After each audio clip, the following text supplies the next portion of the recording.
On n'est pas encore en été, mais je commence les recettes de glace et j'ouvre le bal avec une recette de glace à la fraise parce que je suis pas très sorbet, mais par contre, les glaces, j'adore. Donc vous allez voir, la recette, c'est vraiment super facile. Vous faites chauffer ensemble le lait et la crème. Dans un autre récipient, vous fouettez ensemble les jaunes d'œufs avec le sucre et vous ajoutez le mélange lait-crème bien chaud progressivement tout en fouettant. Ensuite, vous replacez le tout à la casserole et vous allez faire chauffer à 82 degrés. En fait, on fait une crème anglaise. C'est exactement la même chose.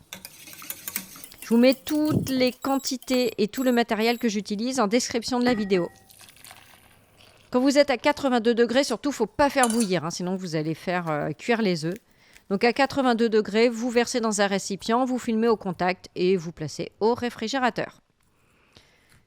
En attendant, vous allez préparer la purée de fraises. Donc, vous lavez vos fraises, vous enlevez les queues, vous les coupez en morceaux et vous allez les faire bouillir pendant 2 minutes avec le sucre jusqu'à obtenir un petit peu une purée. Et pour avoir vraiment une belle purée, ensuite j'ai mixé au mixeur plongeant. Vous pouvez faire aussi au mixeur tout simple. Si la recette vous plaît, je compte sur vous pour liker la vidéo. N'hésitez pas aussi à vous abonner à la chaîne. Et vous pouvez cliquer sur la petite clochette pour recevoir les notifications quand je poste une nouvelle recette. Donc vous laissez bien refroidir cette purée. Vous l'ajoutez à la crème anglaise. Et vous allez replacer le tout au réfrigérateur 1 heure, voire 2 heures. Il faut vraiment que ce soit bien froid avant de verser dans votre sorbetière ou dans votre turbine à glace.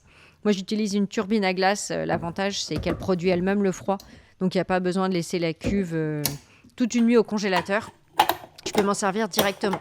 Je vous mets toutes les infos. D'ailleurs, c'est la Borealia. Il y a des promos de fou en ce moment. Il n'y a jamais eu autant de promos. Donc, je vous mets tout en description.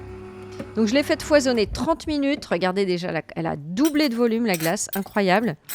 J'ai ajouté des petits morceaux de fraises pour que ce soit plus gourmand. Et j'ai relaissé turbiner pendant encore 10 minutes. Donc, 40 minutes au total.